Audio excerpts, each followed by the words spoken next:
तर मित्रांनो तुम्ही बघू शकता की आम्ही आलो आहे महडला खोपोली स्टेशनवरनं भाडं घेऊन. माझ्यासोबत आहे ते आमचे एक्सप्रेसचे मालक 4402 आणि हे त्यांचे गाववाले वडापाव खायला आलेत महडला. खोपोलीत कुठं वडापावच नाही भेटत. यांच्यामुळे त्यांना वडापाव खायला भेटला. चालायचं नंबर हो, वडापाव एक नंबर आहे आपल्या महडला. तर तुम्ही कधी महडला आले ना तर नक्कीच वडापाव ट्राय करा. इथं बेस्ट आहे एकदम. क्वालिटी क्वालिटी क्वालिटी आणि क्वांटिटी. हा बघा कसा खातो, याला लय आवडलाय.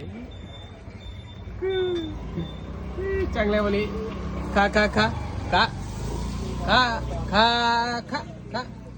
मिरची पण खातो बघा.